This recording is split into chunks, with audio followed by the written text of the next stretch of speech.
Um, Perhaps a new government in Canada at some point will enact those rights because it's incredibly important.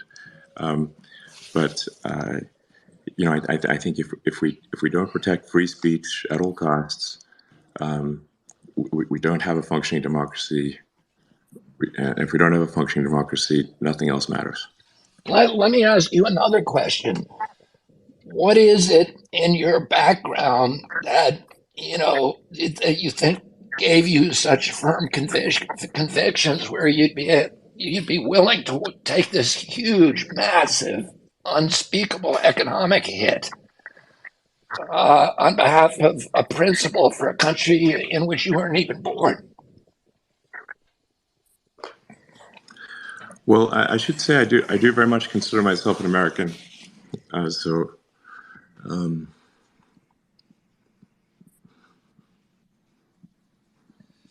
But what do you think it was in your background and your childhood or whatever? Were there any time? Was there something that Was it a civics lesson? Was it a professor? Was it? Huh. I well I love studying history, the history of civilizations, history of all kinds, and while of course the United States has made mistakes and is not perfect and it has at times done things that are wrong, I am of the firm belief that the United States has been the greatest force for benevolence in world history. And, and this is, again, not to excuse mistakes or bad things, but that is, I think the evidence for the United States being a benevolent force in the world is overwhelming. You look at things like, the Marshall Plan after World War II. At the end of World War II, the United States had overwhelming military might. It had the nuclear bomb. The United States could have taken over the world. It could have acquired whatever countries it wanted, and yet it didn't do any of that. In fact, it gave money to the countries that had been fighting. I'm not sure if that has ever happened in history. It helped rebuild. The United States helped rebuild Germany and Japan. Helped rebuild Japan even after things like Pearl Harbor. I mean, this is one has to really. Maybe this has happened before in history, but I'm not aware of it. And so I'm very in favor of America. But again, it's not to say that we can't do better or we need to. We do want to do better. We want to maintain that. But anyway, so I'm a huge fan of it, and I don't. I also want to point out I don't have any sort of homes outside of the United States. I do not carry any other passport, and I will live and die here. Well, that's very, very moving and very, very admirable. And thank you for your service and commitment to our country, Elon. And I've been watching you and watching the way that you've been mischaracterized by the press, mischaracterized by people in my party, the Democratic Party, as somebody who is a threat to democracy, when everything that you have done has indicated you're just incredible commitment. During the revolution, we lost between 25,000 and 70,000 people during the revolution who died to give us our Constitution. And those people also put their livelihoods on the line. They put their property on the line. They put their financial status and their social status on the line.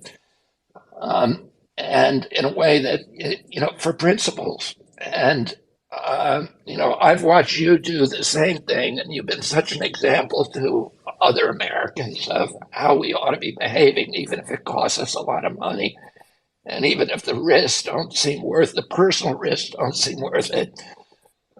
You've done that, and you've done it without, having any kind of reputational benefit from it. You've been vilified for it. So I want to thank you there. I do want to ask you a question about because I really started admiring you when I saw an interview that you did years ago, where you said that you said that we should be terrified of AI. That you said, I think I quote you this. You said first it's going to take our jobs and then it's going to kill us, and so and that felt like real honesty to me from somebody who is at the center of the tech industry and even, working on AI stuff. And then I see what you're doing with Neuralink. And it seems to me that that is a technology that could potentially be really horrifically denigrating to democracy and human freedoms if it's taking the wrong direction. So, what are your thoughts about that? Well, with Neuralink, first of all, it's important to appreciate Neuralink, which for those who are unaware of it, is Neuralink is developing brain-to-computer interfaces to allow direct communication with the brain. The Neuralink will progress very slowly because anytime you have a device implanted in a human, the FDA requirements, I think, correctly, are extremely difficult, and you have to pass many hurdles to have that work. The first applications that we're talking about are simply enabling someone who is a quadriplegic or tetraplegic, someone who has lost the connection from their brain to their body, to be able to communicate.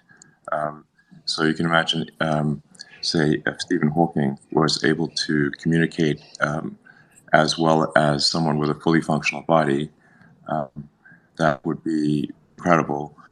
So for many years, the applications simply be to enable functionality that people have lost due to spinal or brain injuries. Long term, I think it has hopefully some chance of mitigating the artificial intelligence existential risk by enabling a closer symbiosis of AI and humans. And I certainly agree that this is not without risk.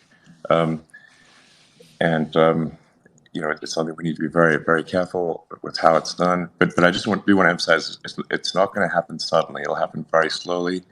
And at least looking at the advancement of artificial intelligence, I think we will probably have digital superintelligence before Neuralink is sufficiently advanced to have high bandwidth communication between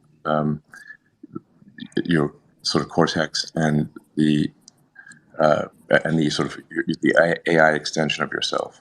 But no question, we need to be extremely careful, and we will be extremely careful, and it will move slowly. So you'll definitely see it coming, and people have an opportunity to object and raise concerns and issues. And with Neuralink, we're also trying to be extremely open book, and so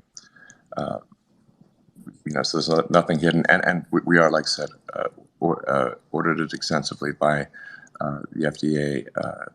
So now, with respect to artificial intelligence or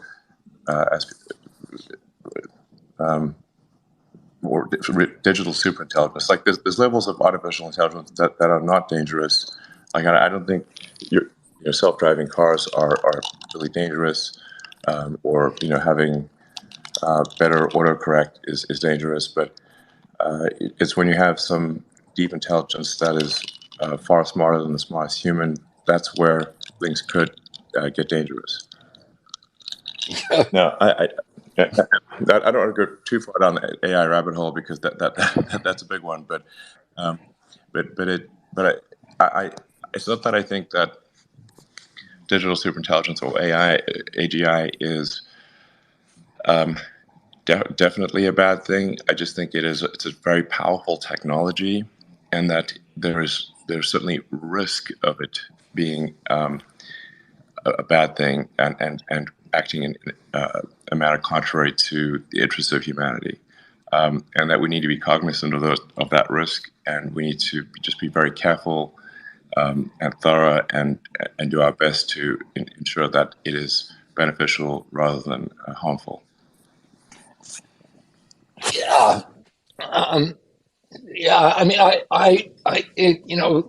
if I do get in the White House, I think that's one of the things that I need to pay a lot of attention to is how do we regulate this and how do we bring in the people who are developing it and, immediately from all over the world and figure out a way to regulate it. So, so that it doesn't end up killing us all or enslaving us or whatever the heck it's going to do.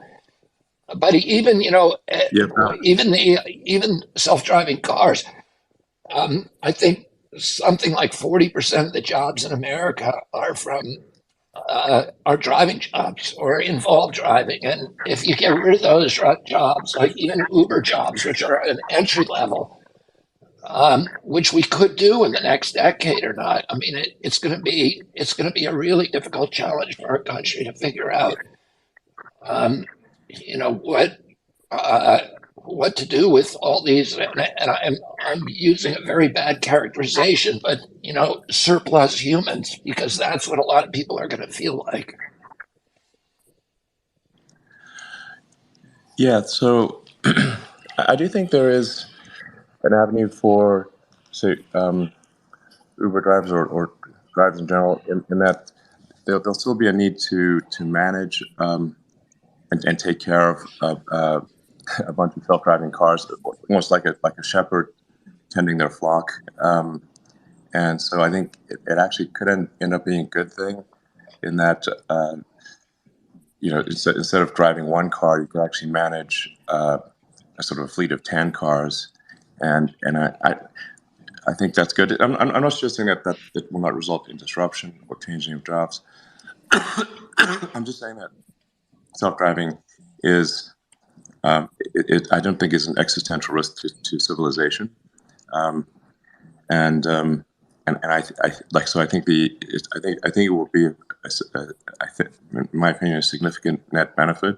But I do believe that we should be critiqued. We should be asked these questions. I mean, in general, I aspire to take the set of actions that maximize the probability that the future will be good for humanity. That is not to say that I do not make mistakes.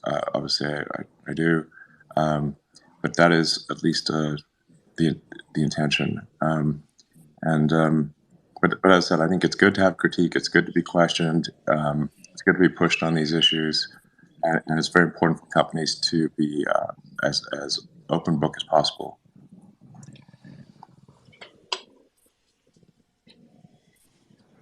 But actually, perhaps I mean, I think these are really interesting topics for people. But I think a lot of the public would love to hear about your presidential run. Well, I would love to talk about it. Do we have any questions?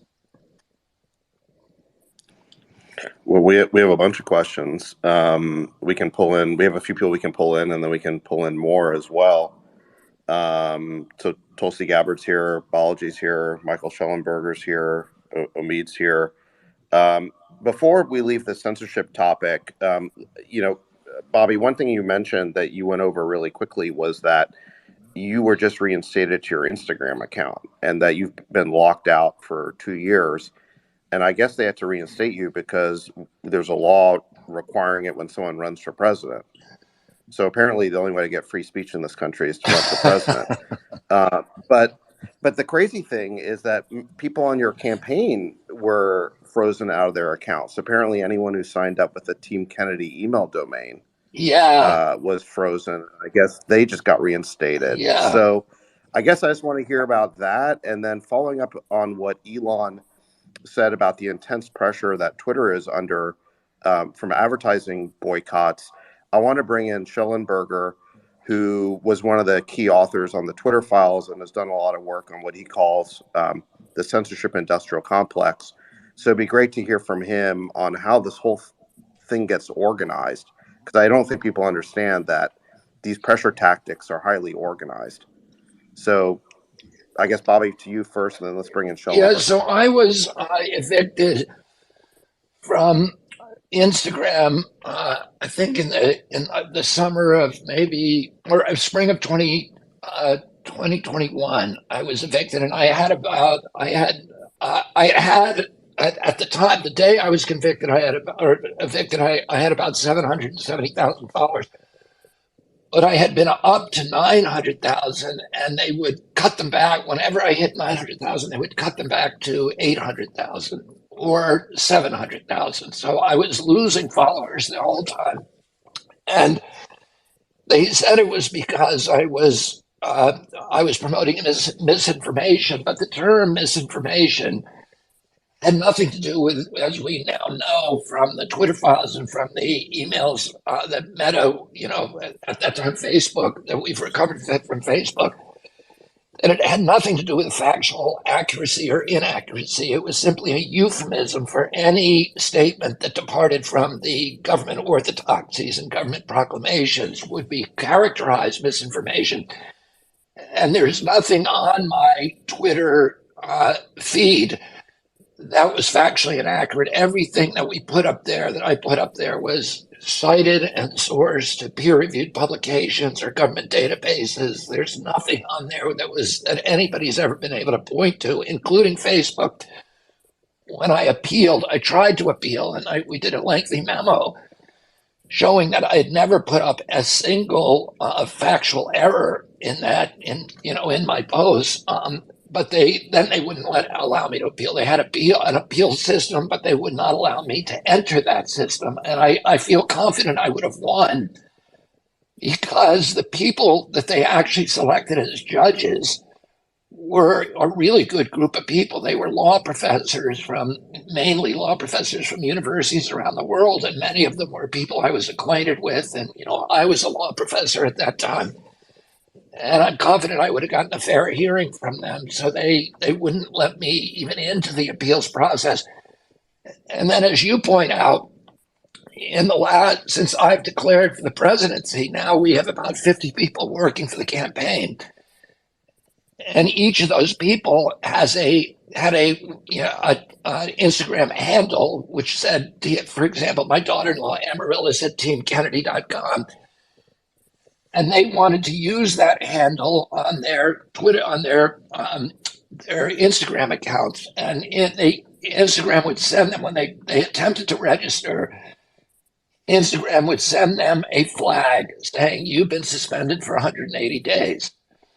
And so none of them were allowed on. And of course, that's illegal under it's called Section 413 of the Code of Federal Regulations, which regulates speech.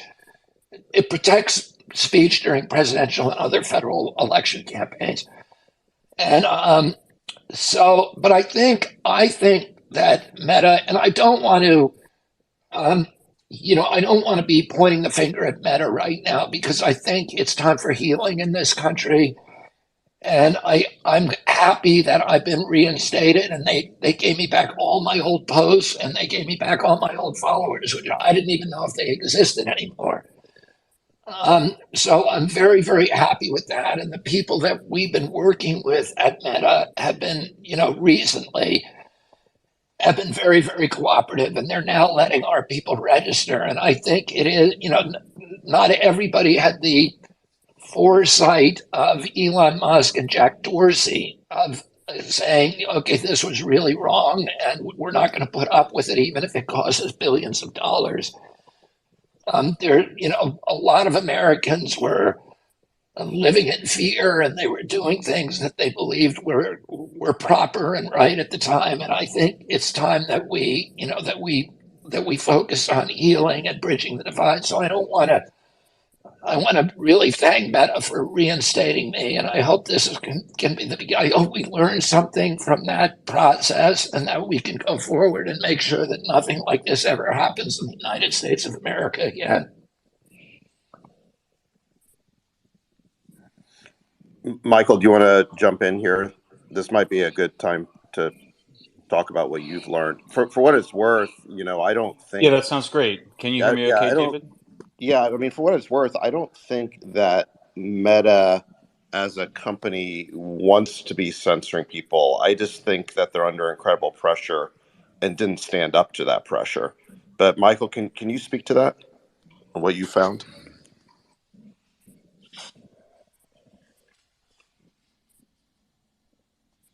I think we lost him, did we? Hello? Michael? We had you a second ago. Well, sure, I'd be happy to. And can you hear me okay, David? Yes. Yeah, we can hear. We can't hear him now. Good. Well, thanks so much for having me, guys. And Mr. Kennedy, it's a real honor and a privilege to hear you speak. We don't agree on everything, but you're... Oh, sorry, guys. Can you hear me okay? We could. You kind of cut out. We lost you for a second. Can you hear me now? Great. Well, first, thank you so much, Mr. Kennedy. Really appreciate your strong remarks. Can you guys hear me now? Yeah, we can hear you. Okay. But not anymore. You muted yourself. All right, Michael, we'll go back to you. Oh, there you are. David, can you hear me now? Yeah, we can hear you. Great. Well, first, thanks so much, Mr. Kennedy. It's a real privilege and pleasure to hear you speak so eloquently on support for the First Amendment. Just to build on the Twitter is under from government, and Twitter is clearly a platform transparent about the censorship demand. I'm curious if you would support a call that many of us have made that there should be a mandatory requirement by both government officials and by social media platforms to be transparent about the censorship decisions that they're making, because so much of the problem occurs when the censorship is happening behind closed doors and there's no chance to appeal. On the other hand, it's very hard to regulate social media companies by the government, since that would infringe on the First Amendment. So I'm curious if you've thought about the need for requiring transparency by everybody involved, whether it's governments or social media companies, or even advertisers who are demanding that certain content be censored at their behest. Yeah, and actually, Michael, I think that's a really good solution. And if I'm elected, I'm going to call the heads of all of the social media companies into the Oval Office and have a conference and not walk out until we have figured out how to make this work and make it consistent with democracy. And I think you're right. And I think David Sachs was right when he said that these companies do not want to be censoring us. They're coming under tremendous pressure from their advertisers and from very, very powerful government entities to participate in the censorship. And we don't even have an idea about all of the different forms of pressure that they're coming because the government, of course, has big contracts with these companies that are existential. And we just don't. That's all not transparent. And I think the companies, if they function more as common carriers, and I'm not saying being declared common carriers, which is kind of the ultimate sanction, that if they continue to censor, that would be something that you would consider. But I think if they functioned, as you say, almost like common carriers, where all the decision making was transparent and where people felt like they had a right to see the algorithms and to understand the algorithms that were being used to censor speech and to make recommendations, etc. I think that that's a really elegant solution about how to solve these issues. There's some speech. I'm pretty much a free speech absolutist, and I think the remedy for misinformation is information. It's information, and the remedy for bad speech is more speech. It's never censorship. Censorship is by far the worst solution. There are forms of speech that are not protected. Inciting violence is not protected.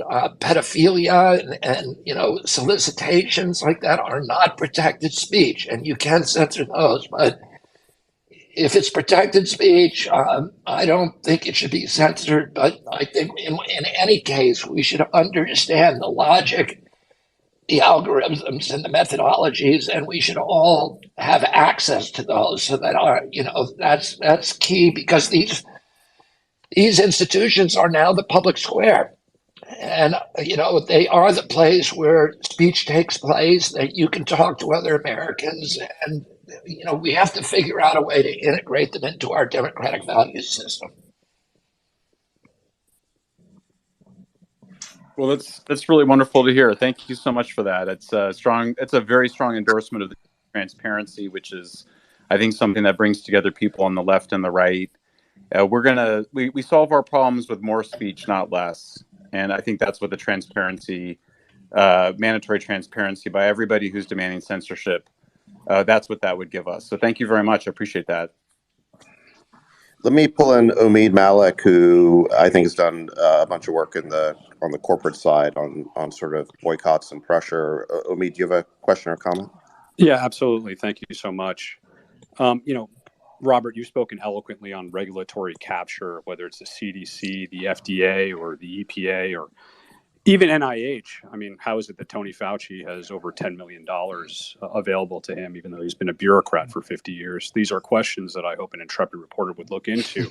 But I want to just flip it on its head, which is to say, what about corporate capture? The fact that elements within the federal government are actually adversely affecting our economy.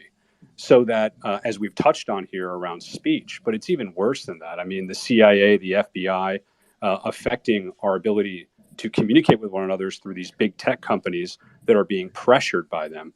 But even, as you're very passionate about, using OSHA unconstitutionally to try to force employees around this country for a period to take a shot that many did not want to do, and making them choose between that and putting food on the table. So the two-part question is, one, how do we prevent our Bill of Rights from being violated by private actors when the government uses them to do their dirty work? I'm not just talking about censorship here. I'm actually talking about the deprivation of economic liberty. And then secondly, is how do we get wages up? And is that, then I want to ask you about that specifically. Can you get wages up finally in this country by actually having a border and immigration? Thank you. Yeah, I mean, let me just address that second issue first, which is, we need to seal our border. The function, it is a key existential function for every nation in the world to be able to control immigration at its borders. And having millions of people, or hundreds of thousands, in this case, millions of people flowing across the border is not something any nation can or should put up with. And worst of all, it's created a humanitarian crisis at the border. The notion that we have an open border is now a gospel around the world, so that people are flying in from all over the world, from Europe, from China, from Asia, taking full planes to Ecuador, and then there's and being assisted by nonprofit groups and by government groups to actually make their way to the United States border in buses, and that needs to be shut down. And one of the ways that we do, and a lot of the Latin American and Central American immigration is the direct result of bad U.S. policies in the South, austerity programs, the war on drugs, the funding of death squads, the installation and support of juntas, military dictatorships, and genocides in those countries that have been happening for decades. And we need to address those issues. But above all, we need to seal the border. I'm actually going to the border tonight. I'm crossing the border, I think around 3 o'clock in the morning, into Mexico, and I'll be talking with people on both sides of the border and talking to stakeholders. And over the next 3 days, be meeting with people from the Border Patrol and elsewhere to try to formulate policies that will seal the border permanently. And the flow of we have people in this country who are poverty stricken and who don't have access to, because the paucity of public assistance, don't even have access to public assistance. And we need to be protecting the people in this country, in our urban populations and rural populations. 57% of Americans could not put their hand on $1,000 if there's an emergency. We don't have the capacity to support a lot of new immigrants, this huge flood of new immigrants that's coming into our cities and stressing the school systems, stressing the social service systems for people who are already, for Americans who are already struggling with. It needs to be turned off. And that's what I will do as president. I am going to imperviously make that border impervious. And, there's other countries that have this issue. Israel has this issue with African populations, and using a variety of different technologies at their border, some fencing, but mainly technological surveillance, they've been able to shut it down. And we need to be doing the same thing. And as president, I will do that. I will also open up legal immigration so that the immigration that we do need, that's going to be beneficial to our country and economy, will continue. But we cannot have uncontrolled immigration at the border. In terms of the role of these agencies in compelling behavior from U.S. corporation, it is appalling. And as soon as I get into office, I'm going to issue an executive order forbidding the federal agencies, whether it's NIH, whether it's the CIA, the FBI, from participating in any efforts to censor speech by the American public or to compel other behavior from the American public that is not legally required. And that's what we saw during the pandemic. We saw it, in the vaccine mandates, and we saw it in the censorship of speech. And I will forbid that and make sure that it does not happen, at least during my term in office. Immediately, the first week I'm in office, I will sign that executive order. Thank you, and thank you, Elon and David, for hosting this. I also will close by saying it is somewhat ironic that the Democratic Party is not permitting democracy to occur within their own party and giving a platform to Robert to at least debate Joe Biden. Well, that's an interesting point. Let me pull Tulsi into the conversation here. Tulsi's former Democratic Congresswoman, who I believe is now an independent. I actually have a question for both of you guys about the evolution of the Democratic Party. Bobby, the Democratic Party of your father was the party of peace over war, the party of free speech over censorship, the party of civil liberties over the surveillance state. And today, you're perhaps the only prominent Democrat who is taking that sort of dissenting side on those issues. Tulsi, I think you feel the same on those issues too. I guess my question is, what happened to the Democratic Party? And to be sure, many of these afflictions are bipartisan, but there used to be a very conspicuous wing in the Democratic Party to oppose these things, and it seems like there isn't anymore. So I guess my question for both of you is, what happened and can it be fixed? I mean, I'll just answer briefly, and then I'd love to hear Tulsi's answer. I watched this happen in the Democratic Party. I watched some of this happen. I mean, I think the Democratic Party became the party of war. I attribute that directly to President Biden because President Biden is always, although I've always liked him, the one part of him that I did not like is that he's always been a very, very in favor, very bellicose, pugnacious, and aggressive foreign policy, and he believes that violence is a legitimate political tool for achieving America's objectives abroad, and that in many cases it's the first and most prominent tool that the federal government used during the Iraq War. When my uncle was fighting against that war, Joe Biden in the Democratic Party, more than any other senator, was the man who was promoting that war, and I think that's one of the reasons he got the support of the neocons. And all of these the neocons, for people who don't know what the neocons are that were called neoconservatives, but they were a group of people who had departed from both Republican and Democratic parties after the defeat of the Soviet, after the collapse of the Berlin Wall and the collapse of the Soviet Union. There were a group of people who prominent intellectuals who took the position that America had won the Cold War and that as victors we should enjoy the spoils, and they published a plan called a Project for a New American Century that essentially argued that America should use its military domination, its military superiority now as the only superpower to impose an American hegemony, an American control, to use violence to impose an American control of all the countries in the world. And that group, I think 22 of those leaders ended up in the State Department and White House during the George W. Bush's administration. They orchestrated the war. They had a plan for 7 wars that we would fight very quickly in order to defeat all of our non-compliant countries in the Mideast, beginning with Iraq, and they launched the first preemptive war in American history, a war against a country that never did anything to our country. As I've pointed out, there was $8 trillion that war cost us, that war and its aftermath in Libya and Syria and Yemen and Afghanistan and Pakistan.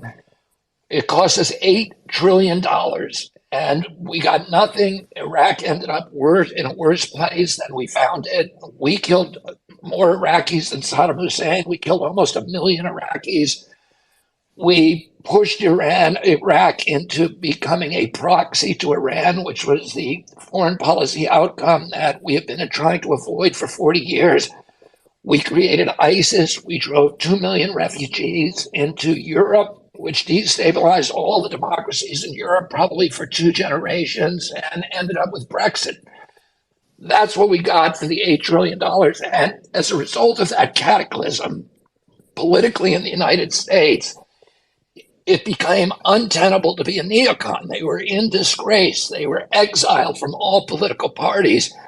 But somehow they got back into the Biden White House. And people like Victoria Nuland, whose husband Robert Kagan was the author of the Project for the Newest American Century, ended up running foreign policy. Avril Haines and Anthony Blinken ended up running this very belligerent foreign policy that we're now dealing with. On the medical side, I watched what happened. Initially, pharmaceutical companies were on the side of the Republican Party, and Democrats, they were regarded with kind of contempt by Democrats as the most corrupt industry in the country. They paid the 4 companies that manufacture all American vaccines, Sanofi, Merck, Glaxo, and Pfizer, paid over the past decade $35 billion in criminal penalties, more than any other industry. They've paid the biggest criminal penalties in American history. They are serial felons, these companies. They keep doing the same play over and over. And they were not well regarded in the Democratic Party. The Democratic Party has always had a problem. is it cannot accept corporate dollars in good conscience. So the Republicans always had a lot of money. The only people the Democrats could maintain their purity and collect money from would be trial lawyers and labor unions.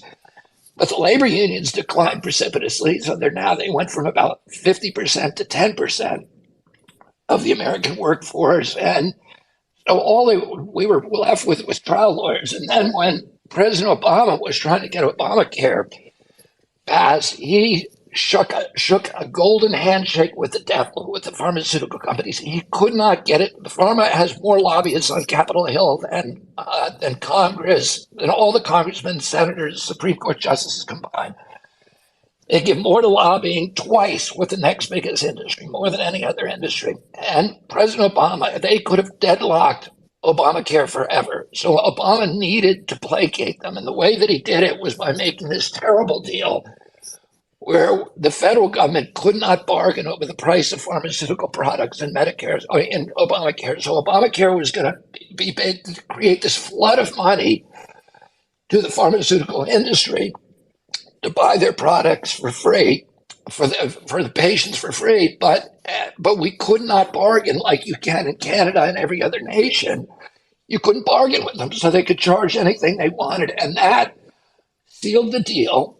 And all of a sudden, pharma was on the side of Obamacare, and it became permissible morally for Democrats to accept money from pharma. And within a year, Democrats were getting more money from pharma than Republicans, and so that put them on the side of the pro-vaccine side.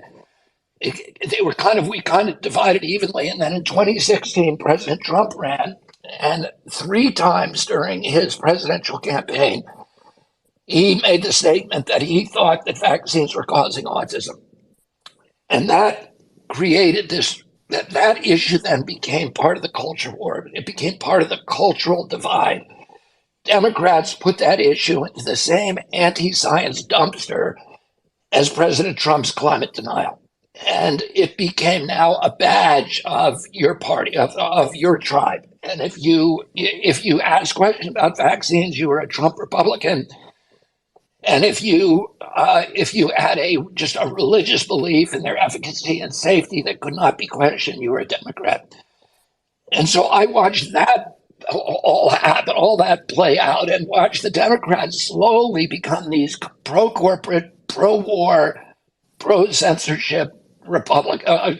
What had once been Republicans, and the Republicans then became anti-censorship, pro-civil liberties, anti-war, and there's been this tremendous realignment. And I talked more than I wanted to because I really want to hear from Tulsi and hear her take on it.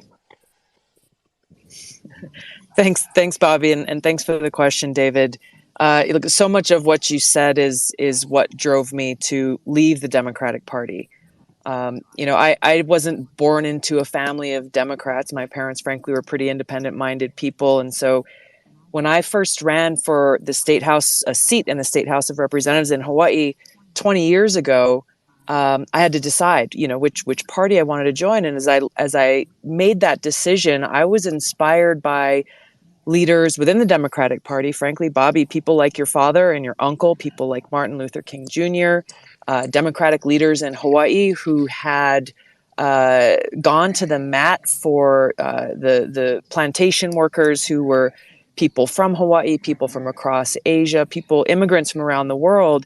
It was Democratic leaders who came in and fought for their rights to be able to be treated, frankly, like human beings, and be set free from the oppressive landowners that were Republican in Hawaii at that time. And so the ideals of freedom and civil liberties and a big tent inclusive Democratic Party that welcomed people from all backgrounds and different ideas was really attractive to me and was why I joined the Democratic Party. But fast forward to where we are today, as you said, Bobby, I mean, today's Democratic Party is a party that is under the complete control of this elitist cabal of warmongers.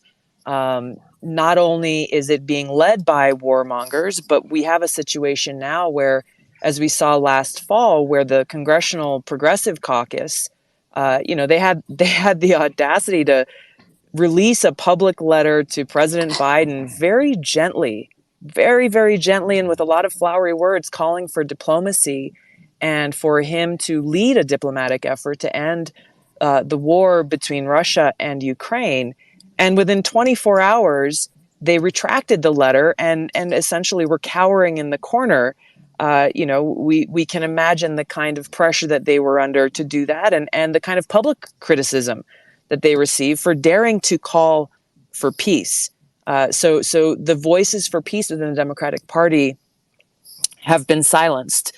Rather than this big tent, inclusive Democratic Party, we now have party leaders who are focusing their efforts on dividing us, on racializing every issue, using identity politics to, gain a few political points and votes, undermining fundamental freedoms, freedom of speech, advocating censorship, not only advocating for it, but trying to create government entities in order to shut us up, weaponizing the national security state to go after political opponents. The principles and ideals that the Democratic Party stands for today are directly counter to those that are fundamental and foundational to this country. And now we're at a point where President Biden has most dangerously dragged us essentially to the brink of nuclear war. And that's where, Bobby, I'd love to ask you a question in this realm, in this vein of foreign policy, given the realities that we're facing, given, we're increasingly hearing a lot of politicians, Republicans and Democrats, frankly, and including President Biden, who are actively and aggressively calling for a complete decoupling of the United States and China's economies. And the Biden administration is actively and moving forward quickly in this direction.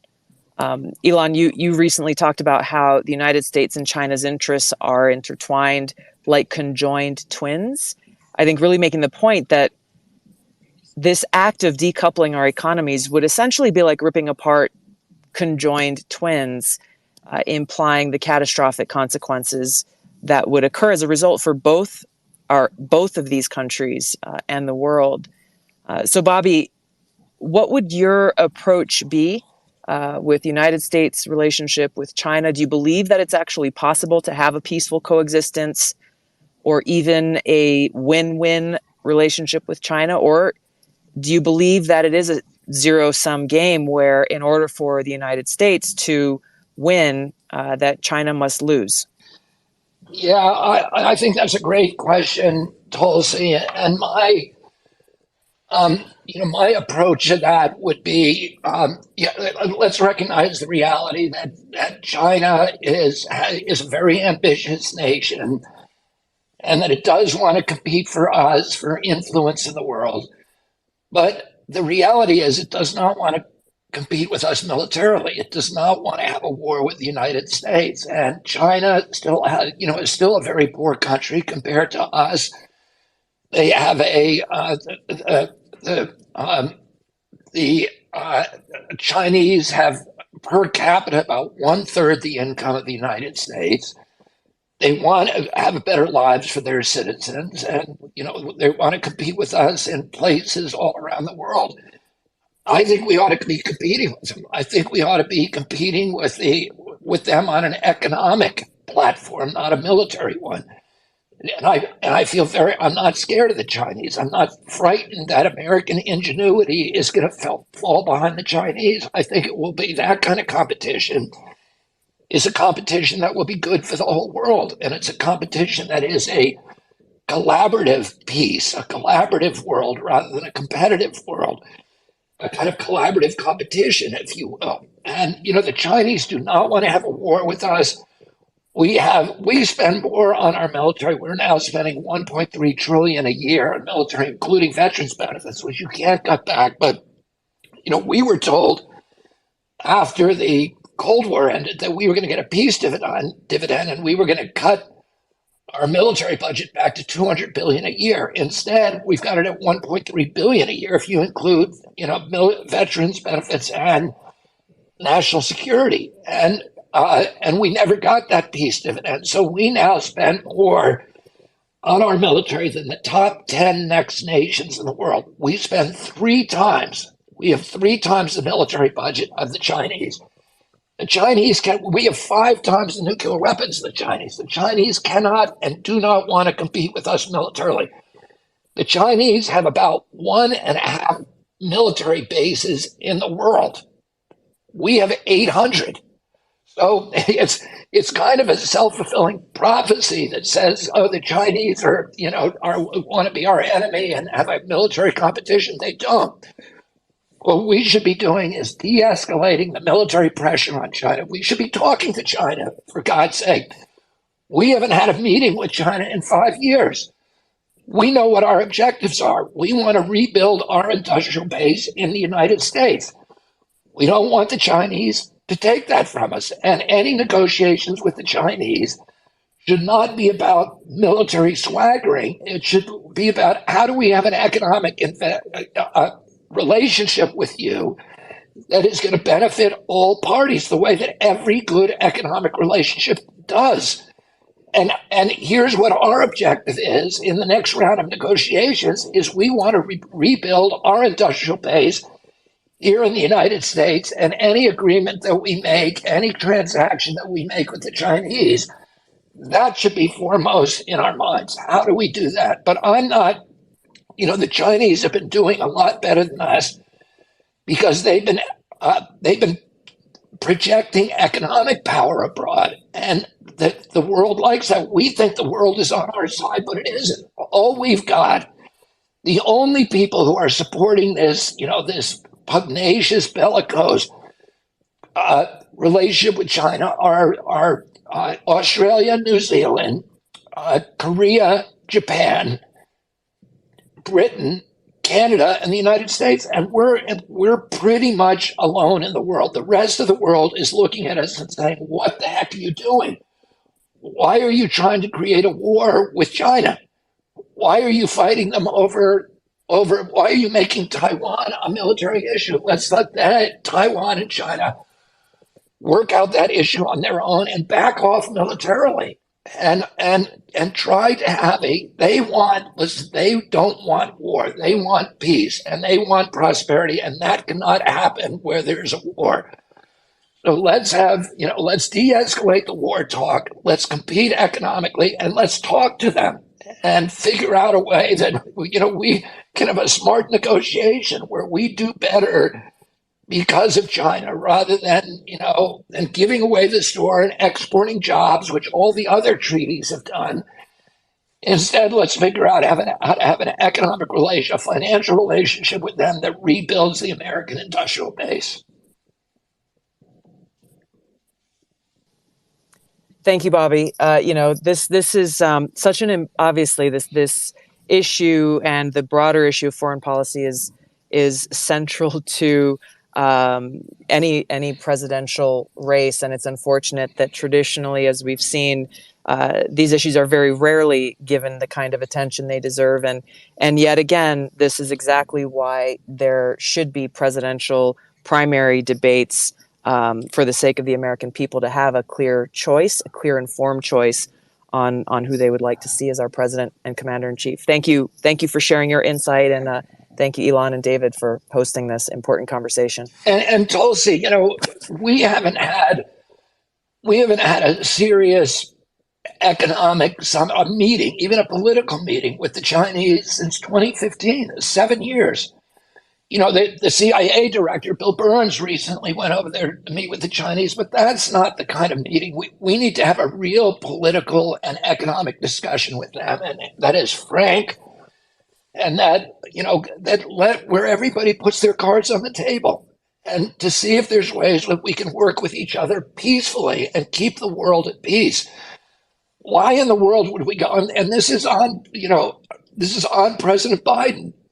President Biden has forbidden his State Department, which are run by neocons, has forbidden any kind of talks or outreach to the Chinese.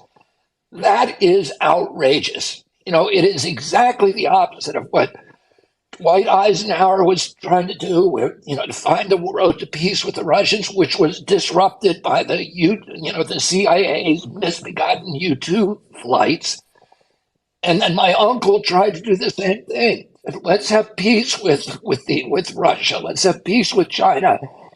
And let's all enjoy the prosperity of healthy economic competition. Well said, Bobby. Thank you.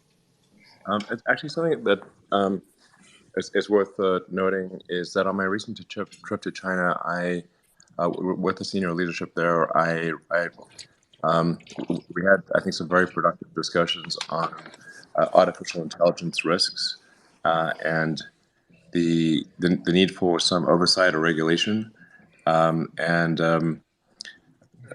My understanding from those conversations is that China will be initiating AI regulation in China. So that was those were very promising discussions. I pointed out that if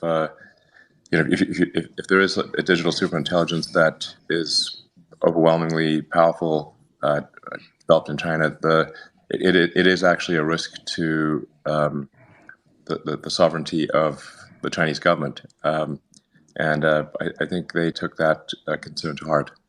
I love you saying that, because it makes us understand that no matter how you feel about China, if we are not able to negotiate with our adversaries on issues like that, there are now existential threats. And it's not just AI, it's these bioweapons development where, we have these labs now all over the world, in Ukraine, et cetera, that are developing all kinds of hideous bioweapons, and including, ethnic bioweapons that kill people from certain races, et cetera, that are designed to do that. And they already have them.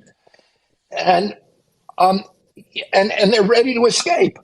And, every country in the world has wanted to ban bioweapons. We initiated, Richard Nixon signed the bioweapons treaty in 1973, got all the countries in the world to agree to stop developing them. But we, the CIA, continue to secretly develop them. And then after 2001, we passed the Patriot Act and we relaunched the bioweapons arms race. So now every country in the world, or many, many countries, are now developing them. We should shut the whole thing down.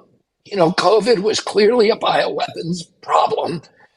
And you saw what that did to us. What if it was a real disease, a disease that had a 50% mortality, like dengue fever, Ebola, or one of these other really deadly viruses? They've got those in the labs too. What if that was the one that escaped? Let's shut it down around the world. Let's have a real shutdown of all bioweapons development, have verification of that. And then let's sit down with the other people from Iran, from Israel, from Russia and China, and talk about AI, okay, and make sure that one country does not develop a weapon that is going to kill all the rest of us. We need to have, you can't just have one country regulating this. China alone cannot be regulating the development of digital superintelligence. You need the United States and China. All of us need to be participating. All of us need to be able to police the research that's happening in other countries. And we need to have transparency and protection. Otherwise, we are headed down the road to a very grim dystopian future for all of humanity. We are beyond the point where we can afford the luxury of not negotiating about these things with the other powers in the planet. And, we need a president who is aware of these threats to humanity and sees himself as the guardian of all of humanity and is thinking about this 24 hours a day. How do we avert this kind of future, a bioweapons extinction or an AI extinction? We cannot afford not to negotiate about this stuff anymore. And or allow all these agencies. The CIA is developing this stuff too.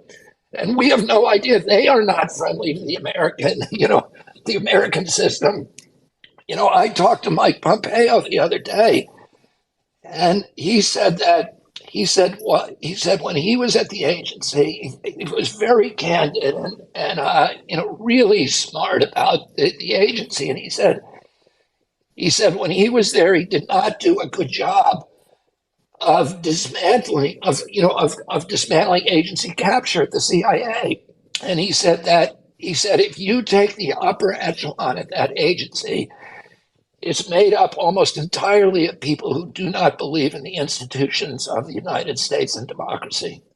And and I think that's absolutely true from everything I know, and I know a lot about that agency.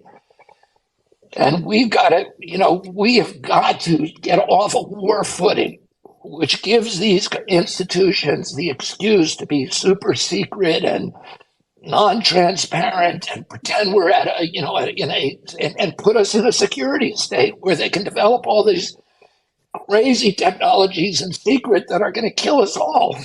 It's crazy.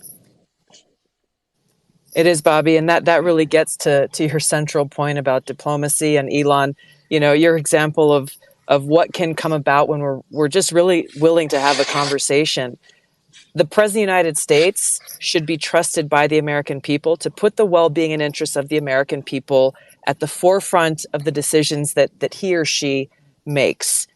There are common threats and concerns that exist with people around the world. We don't live in vacuums. And while we may have differences with other countries, things like AI, things like the threat of nuclear war, things like protecting our environment so that we as humans on this planet have clean air to breathe and clean water to drink, and that we can grow food to survive. You mentioned the bioweapons. There are so many different challenges that we must address together, and we need a leader who recognizes that and puts those interests in the well-being of the people ahead of the whole cabal of special interests that you've talked about.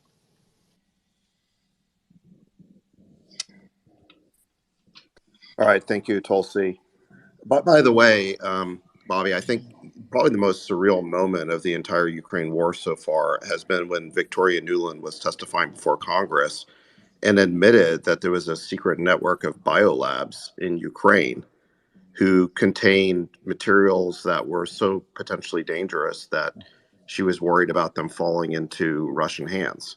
Yeah, after the media had been characterizing that fact as Russian disinformation for weeks, and punishing those of us who were saying, "Yeah, this is what's happening." And then Victoria Nuland gets in front of Congress and gets a free question from Marco Rubio, and actually is under oath and answers it honestly and says, "Yeah, we got bioweapons labs there, and we're really scared the Russians are going to get in there and get our stuff." It was so weird because why in the world would we have biolabs there? It's just so strange. The media continued to pile on, by the way, even after she testified and answered Marco Rubio's question. Honestly, I cited her quote in some statements I made, agreeing with you, Bob.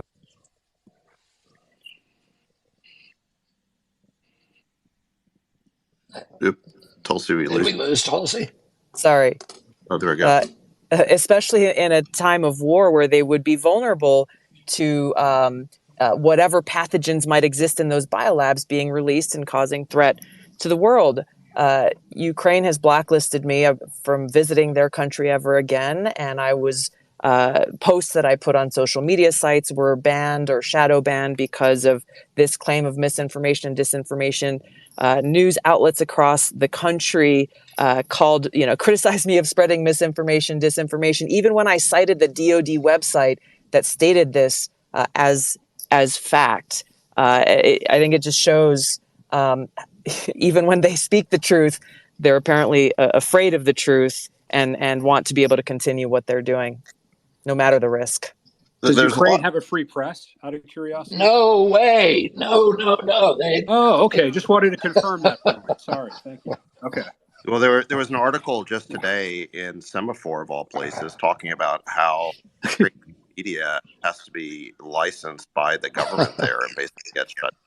Well, that's exactly right. Dissident take. And then separately, talk about embarrassing revelations. The New York Times today has a story about how pesky Nazi insignias keep turning up on the uniforms of Ukrainian army members, and then they have to keep censoring photos so that these things don't appear in the press. Of course, the New York Times says that the biggest problem with this is not that advanced Western weapons may be finding their hands into the hands of neo-Nazis, but rather that this will play into Russian propaganda. But regardless of what it is, again, it's one of these embarrassing data points that show that we're constantly being fed information about this war, and then these things pop up, and you realize that they may not be telling us everything. I mean, we've been propagandized with these comic book depictions that are now formulaic, that there's a bad guy, he did a bad thing, it was unprovoked, and the United States needs to go in and fix this situation by the people he's victimizing.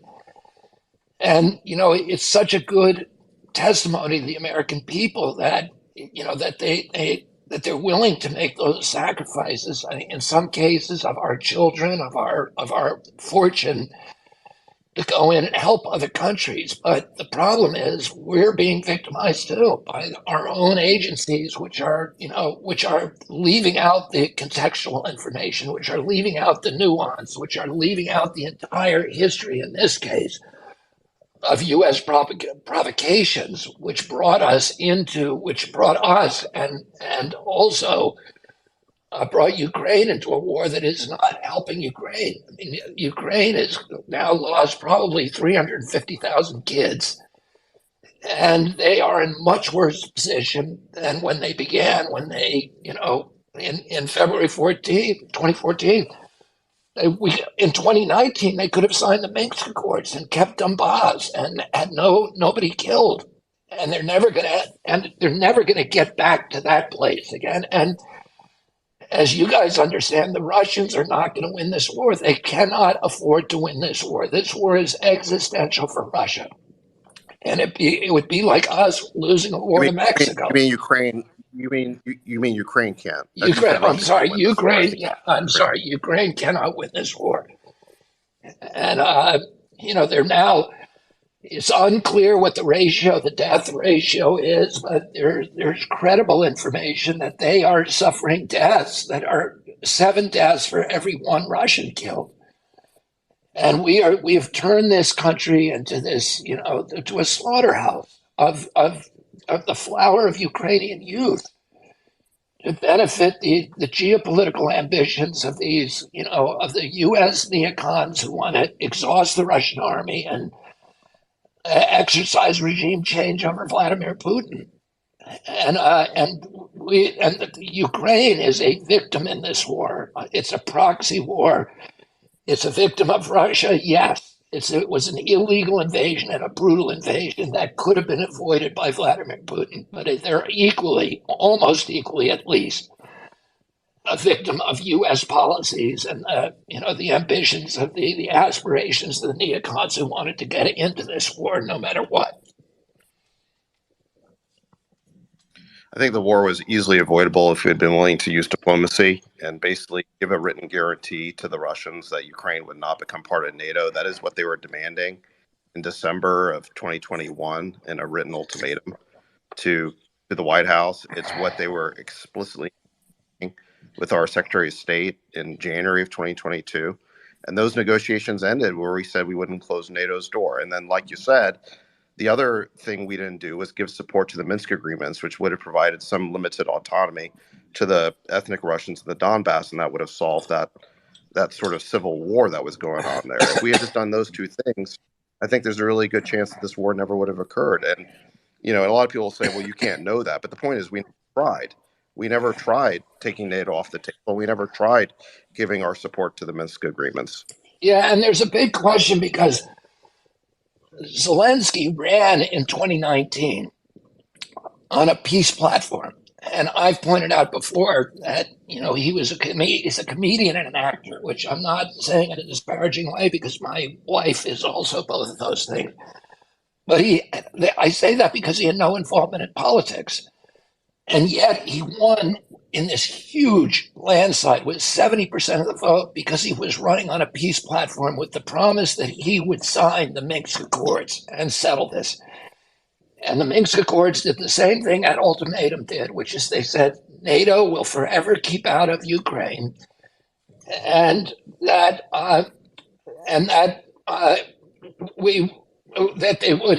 Donbass would be made an autonomous region within the Ukraine that was still governed by the Ukraine, but would be able to retain its own language and culture and be able to protect its citizens against violent aggression and deadly aggression from forces like the Azov Battalion and other hostile forces within the Ukrainian government. And by the way, the Donbass voted 90-10 to leave the Ukraine and join the Russian Federation, 90-10. And the Russian Vladimir Putin said, no, we don't want you. We want Ukraine to stay a complete country. And then they agreed, Russia agreed, France agreed, Germany agreed on the Minsk Accords, which was that a reasonable settlement, keep NATO out of the Ukraine. And why, my uncle, President Kennedy, used to always say, if you want to the only way to have peace is if you put yourself into the shoes of your adversary. And he gave this very famous speech on June 10th. So 5 days now, it'll be the 60th anniversary at American University, his most important speech, which turned the country around on the atmospheric test ban treaty. It was the first test ban treaty. It was the first treaty of the nuclear age. It was the first treaty to ban certain use of nuclear weapons. He and Khrushchev agreed on it privately without involving the State Department. The State Department opposed it, the military opposed it, Congress and the Senate opposed it, but the American people ended up supporting it after he gave this speech and then did a national tour. But that speech was a fascinating speech because he was explaining for the first time to the American people the role and the suffering that Russia had endured during World War II. Because I grew up in a generation where we were told that America had won the war against the Nazis. And, we were watching shows like Combat with Vic Morrow every week on TV, and that showed how Americans had been the victor, and, and without America, the world would have been lost. My uncle was telling the American people, that's not true. The people who beat Hitler were the Russians, and they made a sacrifice that is unimaginable to anybody else in the world. Hitler invaded Russia through the Ukraine and then killed 1 out of every 7 Russians and leveled the nation, 1/3 of the nation. My uncle, when during that speech, he said, imagine if all of the American continent, the continental United States, was reduced to rubble between the East Coast and Chicago. That's what happened to Russia. You've got to understand that if we're going to have peace with this country. And, we need to understand that today. We need to put ourselves in the shoes. By the way, it's not just Putin. The Russian leadership back in the 90s said, in 92, they made an agreement. They said, we will pull our troops, our 400,000 troops out of East Germany, and we will turn East Germany over to a hostile army, the NATO army. And the concession that we want from you for that is that you will not move NATO to the east. And President Bush famously told them, we will not move NATO 1 inch to the east. Then the leader of the neocons, Zbigniew Brzezinski, the grandfather of all the neocons, in 1997, laid out a plan for moving NATO into every one of the former Russian satellite states. And at that time, George Kennan, who was the most important diplomat in American history. He was the architect of the Cold War containment policy. He was a deity in terms of American statesmanship and diplomacy. He said that if you move NATO to the east, as your president neocons have been planning, it will be a calamity that will end in forcing the Russians to violence, because you are intruding on their national security. Bill Perry, who at that time was the Secretary of Defense under Bill Clinton, threatened to resign because he said this is a formula for war with Russia. And this is long before Putin came in. Bill Burns, who was the U.S. ambassador in Moscow at that time, said the same thing. He said this is a formula that is going to force the Russians into war. Bill Burns, incidentally, is now the head of the CIA. So these were the most important diplomats who were saying if you move NATO to the east, you're going to force the Russians into war. And we moved it to every country except one, Ukraine. And then we said, and that was the one where Russia said it is a red line. Bill Burns, in fact, wrote a note, a memo from Moscow to the State Department saying, "Niet means niet." And he said, if you move it into the Ukraine, they are going to go to war. It is a red line that you cannot cross. And yet the neocons they did as much as they could up through the Bush administration. Then they were in exile. Then they came back in Trump. And what else did they do in Trump? They got rid of 2 nuclear treaties. So we walked away from 2 treaties, the intermediate nuclear weapons treaties, that banned intermediate nuclear weapons stationed anywhere near Russia. And we unilaterally walked away from that, and then we installed Aegis missile systems in Romania and Poland that were nuclear capable, that can fire Tomahawk missiles and get to Russia in a few minutes and decapitate the entire leadership. The Russians said, okay, you got that. We're putting up with it, but we're not going to put up with that in Ukraine because Ukraine is 400 miles from Russia. You'll be able to decapitate our leadership in seconds. And that is likely to destabilize the entire region and lead to a preemptive strike. And yet we did it anyway. And it's dumbfounding what we did. The blunder, this is like sleepwalking into World War I. This is exactly what happened, in World War I, where you had these great powers acting like idiots and sleepwalking into this, war that accomplished nothing. And now we're right on that. Now we have nuclear weapons, and we're going up. We're picking a fight with a country that has 1,000 more nuclear weapons than we do. It's just insane.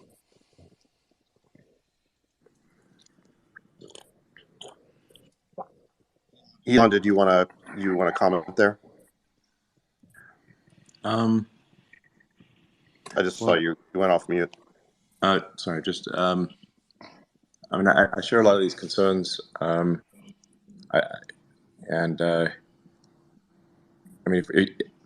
think certainly if there's not some kind of peace or ceasefire that is figured out soon, I agree that we're essentially sending the flower of Ukrainian youth and Russian youth. I think very, very few of those people actually want to be there to die in the trenches. And I think it's morally reprehensible if diplomats are having fine dinners while all these kids are dying in the trenches. It's just crazy. If I may ask on the energy subject, what are your views on nuclear power? Well, I'm hesitant to get in a fight with Michael Schellenberg here because he and I have been disputing this for years. But what I've always said, Elon, is that on nuclear power, I'm all for nuclear power if you can make it safe and you can make it economical. And right now, it's just so far from being either.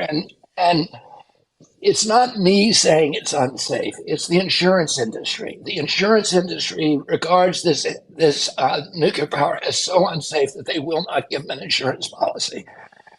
And, we've seen their record. The record is horrific. What's happened at Fukushima, where there's probably a square mile of these tanks that they put water in every day because it's contaminated water. They're trying to keep it out of the Pacific, but there's no way to ever stop it. So they're building these huge, huge tanks, and you can look on the internet. They go all the way to the horizon. We've watched what happened at Chernobyl, et cetera. But putting aside the past performance of this industry, which has been cataclysmic, you just, if suddenly they get a technology that makes them safe, and get an insurance policy so that we don't have to worry about it. Right now, they've gone to Congress. They can't get insurance, so they've gone to Congress and, sleazy legislative maneuver in the middle of the night, passed the Price-Anderson Act, which absolves them from liability it gives them immunity from liability. So they're just like the vaccine industry. There's no incentive for them to behave because they don't have to pay the cost. The homeowners pay the cost. My insurance policy in my home in Mount Kisco had a provision in it that said this does not insure you against radiation from a nuclear accident at Indian Point. It was so they shifted the burden to me, and an industry shouldn't be allowed to do that. And then secondly, it's so catastrophically expensive. To build a solar plant costs $1 billion a gigawatt. A wind plant costs 1.1, 1.2. A coal plant costs about 3.6 billion a gigawatt. The last nuclear power plant built cost 14 billion a gigawatt. So, and then you have to pay for the mining of the uranium. You have to pay for the technicians. You have to pay for the outages. You have to pay for the storage of the waste for the next 30,000 years, which is 5 times the length of recorded human history. And no utility in the world will build a nuclear power plant unless it's fully subsidized by the public. So, I believe in free market capitalism. We could make energy by burning prime rib if we wanted to. But, why don't we take the cheapest way to make energy, which is going to be some alternative that is not nuclear. If you can make nuclear competitive, I'm for it. But I am a free market absolutist, and I believe that we should take the cheapest form of energy, we should have no subsidies, no externalities, that all the companies should have to internalize their costs the same way that they internalize their profits, and that means the cost of pollution. You can't have a company that can put acid rain, a coal company acidifying every lake in the Appalachians and from Georgia to northern Quebec, putting mercury in every freshwater fish in America, acidifying the ocean, chopping down all the mountains. They need to pay those costs to the American public. The loss of those resources have to be paid for, and if they did that, nobody would buy coal because it's supposed to be cheap, but it's the most cataclysmically expensive form of energy that's probably ever been denied, except for nuke, which is the most expensive way to boil a pot of water that anybody has ever imagined. So I believe in markets, free market capitalism, and that ought to apply to the energy industry. And at this point, nuke just can't compete. All right, guys, we have just a quick time check here. I think we only got Bobby for another 15 minutes. We've been going for about 2 hours. So I want to make sure we get in some questions from the crowd. And actually, David, I just want to just quickly respond to that, if I may, and, sure. And then for sure. So I certainly agree that that solar power and wind are great. I'm a huge supporter of solar and wind. And I also agree that the costs of coal power plants are underestimated. They're actually, if you add up the deaths from coal mining and the sort of the effects on people's lungs who live near the coal plants, it's pretty bad. It's actually way worse than nuclear. But I do want to sort of voice my opinion that in my opinion, actually, nuclear is very safe. If you look at the actual, deaths from nuclear power, they're minuscule compared to certainly any fossil fuel power generation. That they're minuscule. The fear of nuclear is very high, and I think the concern, it's not clear to me why the insurance companies charge so much, but it, I think that modern nuclear plants are extremely safe, and I would actually, although this does go against a lot of people's views, I actually am a believer in nuclear fission. So I just want to state that for the record, and we can move on to something else. All right, sounds good. We only have a few more minutes, and there's so much more stuff to get to. Bobby, you mentioned that your wife is an actor and comedian like Mr. Zelensky. And actually, we were able to, I noticed Cheryl in the room, so we brought her on stage. Cheryl, welcome. And I guess I'll ask you a question, which is, well, how do you feel about Bobby running for president? And I'm also curious about what all of your friends in Hollywood think about his candidacy. Can you guys hear me okay? Honey, I didn't know you were going to do this. Yeah. Oh, no, I didn't either. I was just sitting here minding my own beeswax, listening and enjoying the conversation. And, well, I know I forgot the question. How do I feel about it? Yeah. Yeah. And how do your Hollywood friends feel about it? Put you on the spot. Well, by the way, I love that they're called my Hollywood friends. They would be like, I'm sure there's not one friend of mine that considers themselves a Hollywood friend. But, well, first of all, yes, it took a little while to get used to the idea of Bobby running.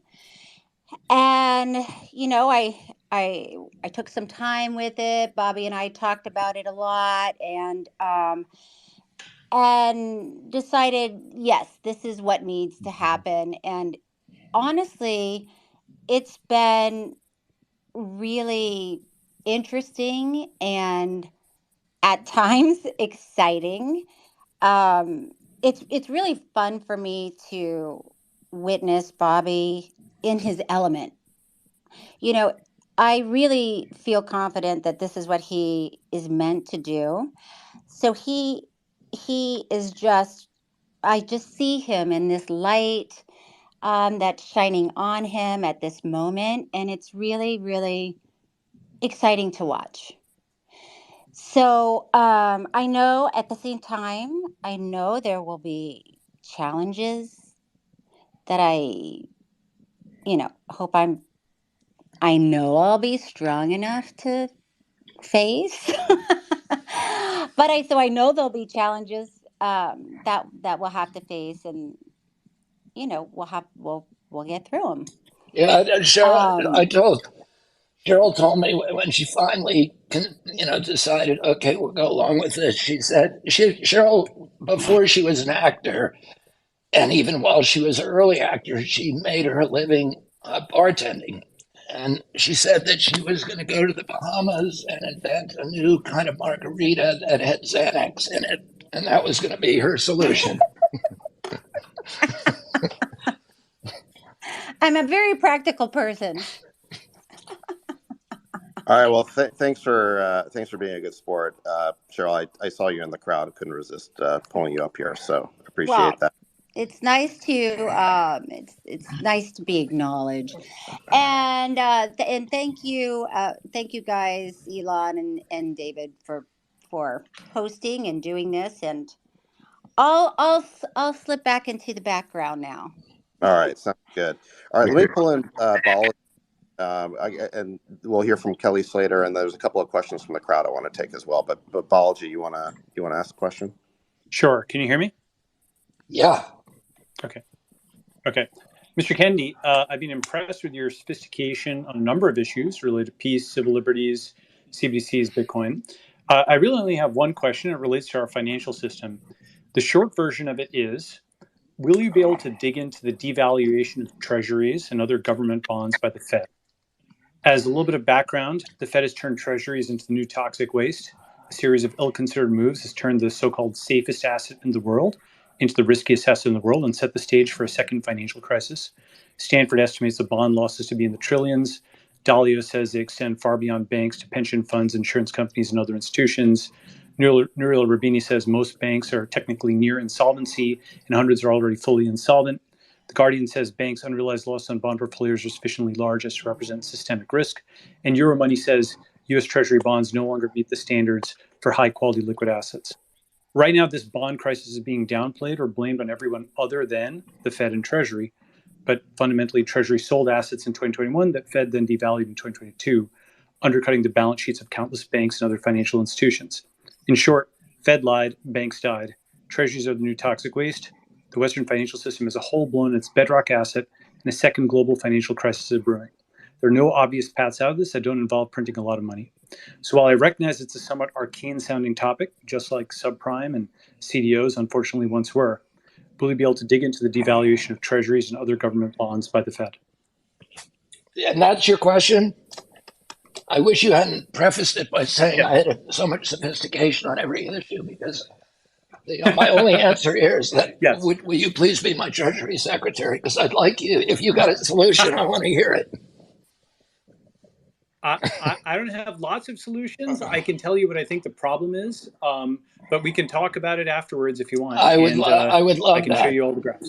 I would love that. And Okay, I do, I have a deep and long time concern about that has been deeply ingrained in my family for generations about just the out of control nature of the Fed, and and the impact of the Fed not only on the global money supply and but on democracy and on personal freedoms, etc. And my uncle tried to do something about that by at least recoupling the money supply to base currency, to gold and silver. And he, initiated during his term gold certificates and silver certificates, which would at least have some part of the money supply that was that could not be easily manipulated because it was attached to the base currency. But after his death, we went back to a full fiat currency, and that's, I think that the root of all of the issues, ultimate issues that you're talking about right now. And I do not have a high enough level of sophistication to be able to sit here and tell you that I have a simple answer to it. I've talked to a lot of people, and I've gotten a lot of different answers about how do you address it, but nobody claims that there's a panacea. But we're about to hit a wall. And we're already watching people lose faith in our credit and our currency, and the U.S. dollar is now being threatened with losing its status as the world's reserve currency. Brazil has already signaled that it's moving away to the adopting Chinese currency. Saudi Arabia, Argentina, Pakistan, many other countries are. And that will be a cataclysm for the United States that will make the Great Depression look like a cakewalk. And so I know, I understand the emergency nature of trying to figure out a way that can to deal with this crisis. And I would love to talk to you about it if you have ideas, and anybody who thinks that they can help solve this problem. All right, sounds good. I know we could spend the whole show just talking about these issues. We only have a few minutes left, so I want to move on. Thanks, Balaji, and happy to connect you guys afterwards so you can talk some more about it. Bobby, a question from the crowd. We got a lot of questions on the issue of gun control. I think it's one of the biggest topics in the feed. Here's one of them from a user, Real Pat King. He says, "I need to know your detailed stance and policy on the Second Amendment before you get my vote. That's likely the only thing holding me back from voting for you." What do you say to him and the other people on the issue of gun control? My position on the gun control is I'm not going to take away anybody's guns. I'm a constitutional absolutist, and we can argue about whether the Second Amendment was intended to protect guns. But that argument is now been settled by the Supreme Court, and it has a very, and the Supreme Court, Antonin Scalia's decision is a very expansive interpretation of the right to own a gun. But more importantly, I don't, anybody who tells you that with incremental changes or incremental laws in regulating guns.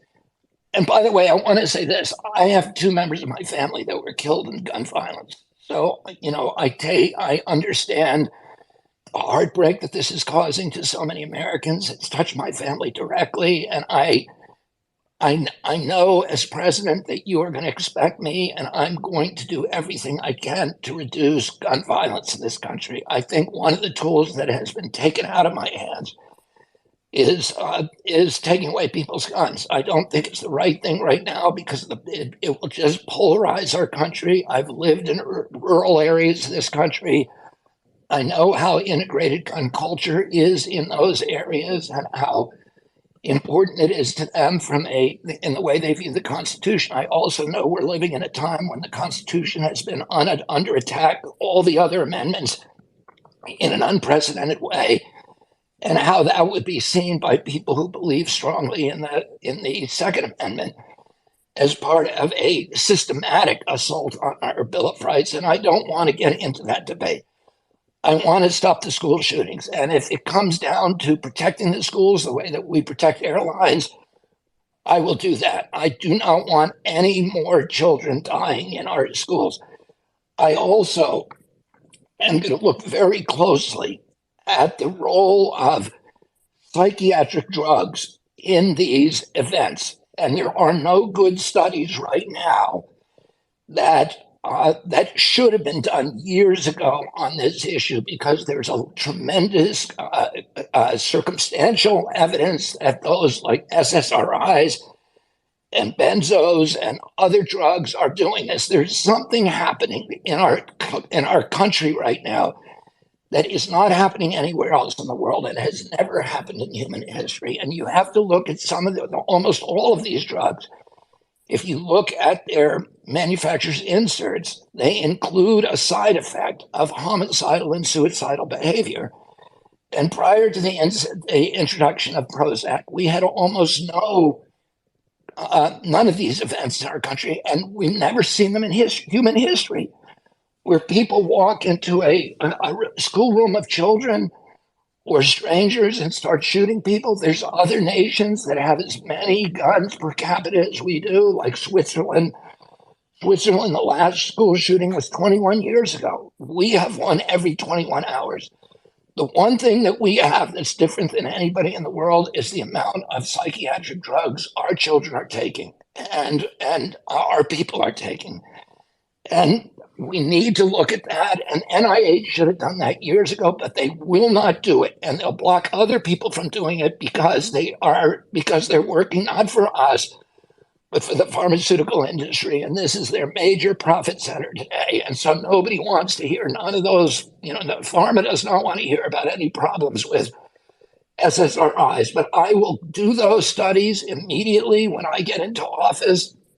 And we're going to get the truth. It's something, guns, the proliferation of guns, clearly abet violence. But anybody who tells you that they can remove enough guns, AR-15s or whatever, by tinkering at the margins and get to the kind of the situation that they have in Western Europe is pulling your leg. It's not going to happen.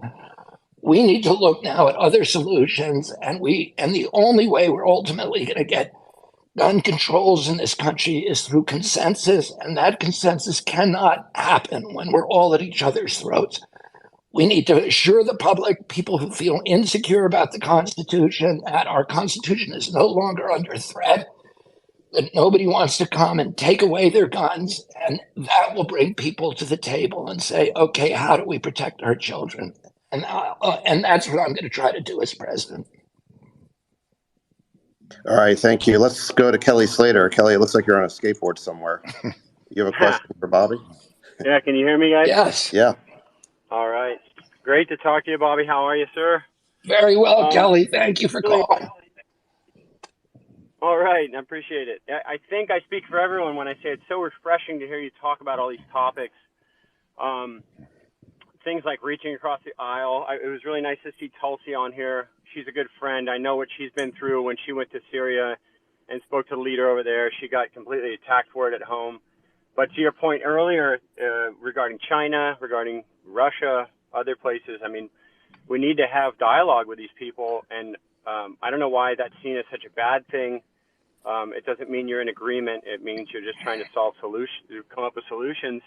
But we see that at home more and more with the media. And as you pointed out earlier, I think things get into what seems like dangerous ground when you start to talk about the implications of big pharma and other companies being in cahoots with media, then controlling the narrative, trying to cancel people like yourself.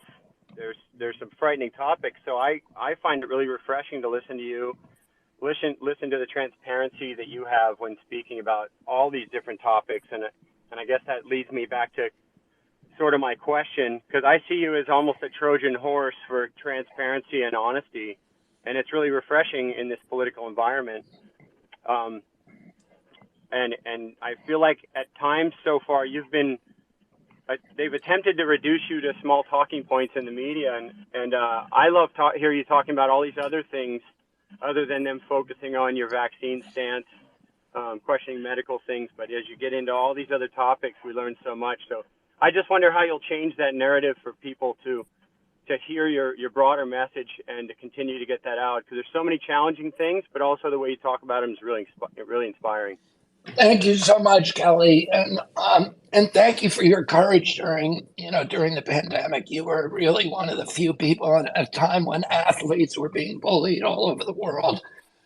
You were one of the few people who were standing up, and you came and talked to me on my podcast when literally nobody in the world would talk to me. So I won't ever forget that, and I'm such an admirer of yours, not only as an athlete, was one of my favorite athletes, but also as for your moral courage and for your really gentle, sweet approach to the world, and loving approach to the world, which is so inspiring. I don't have a good strategy other than I don't lead ever with vaccine stuff. I've been sort of silenced on all of these issues for 18 years, and I feel like I got a lot. I'm bursting with things opinions that people may not want to hear. I don't ever need to talk about vaccines again. But if somebody asks me about vaccines, I'm going to tell them the truth. And a lot of times people ask me about them and then they immediately want to shut me up because it's like turning on a fire hose. And I have a lot of domain knowledge. I know a lot about the issue. And so I would, what I would say also generally to the press, if you don't want to hear about vaccines from me, don't ask me about them. And, you'll never have to listen to me. But if you ask me, you shouldn't be shutting me up when I answer your question. But I think I've actually been doing pretty well, Kelly, in being able to talk about some of these issues, about the Ukraine, about the censorship, about the economy, about the destruction of the American middle class, about the appropriation of our foreign policy by neocons, about the appropriation of our domestic policy by Wall Street and the big corporate dictators, and the capture of our agencies by the industries they're supposed to regulate. And I have now, it's been, Cheryl and I have been astonished by how much traction these issues are getting, and it's really been, she said that it was exciting, and that I think both of us are excited that people seem to be listening and really care about these issues. So hopefully that will continue, and thanks for joining us, Kelly. Yeah, I appreciate it. And one last thing I wanted to say is just to mention, I've seen a couple interviews where people have really wanted to challenge you but not listen to what you say, and I find that really disenchanting to hear that kind of media. But you're always kind back, and you give a thoughtful answer, and I appreciate that, because I think we all need more of that. It's a great way to approach any conversation with people, especially the ones you disagree with. So thanks a lot. Thank you, Kelly.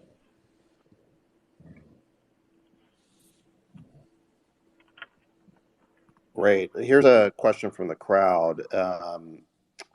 Let's see here. Tanner T22 asks, is your energy policy going to continue destroying our landscapes with the seas of solar panels and windmills? And TX Frenchman asks, your stance on oil and gas, drill or no drill? Well, I don't have an easy answer for either of those things. I think, like I said, I think we should not have that every energy system, every energy generator should have to internalize its cost. And there's some cases like, for example, I fought for many years offshore wind in the United States. I think offshore wind makes sense in the North Atlantic and some parts of Europe. But in the United States, we have great onshore wind, and we have the best onshore wind probably anywhere in the world of any continent except for Antarctica. And we have great economic opportunities and great places to do it where it does minimal environmental damage. A lot of the cornfields of North Dakota, for example, which are a huge economic boom for family farmers in North Dakota. And potentially, if we have a grid system that can pick up that energy, could provide a lot of our energy grid. I think Montana, North Dakota, and Texas have enough wind to provide 100% of our energy grid. Right now, people are, building with highly, highly subsidized wind power, wind turbines in the Atlantic. And we're seeing these big whale kills that appear to be related to it. And to me, that's intolerable. And it's not something that we should be doing. So I'm against it. But, everywhere, energy, there's no single solution for energy. Every one of them is connected to a locality, and you have to measure the impacts on that locality of, how much environmental damage per kilowatt hour. And those costs need to be internalized so that the public can then make a rational choice that is market-based about what energy they want. And so that's how I would feel about that. All right, thank you. I'm being informed by Bobby's team that we have to go. We've been going for over 2 hours now, and the time's just flown by. So appreciate everyone who's participated, everyone who is still waiting to ask a question. We just couldn't get to everybody, but there are going to be other opportunities. I'm confident in the future to keep doing this. Bobby's been super available on podcasts and interviews, so I'm sure you'll be hearing a lot more from him. And if you want to follow his campaign, his team is telling me that you can go to his website, which is kennedy24.com. And if you want to contribute, you can do it there, or you could join a mailing list. So Kennedy24 is the website. Thanks so much for participating, and we'll see you guys next time. Thank you very much, David, and thank you, Elon. Thanks, guys. Yeah.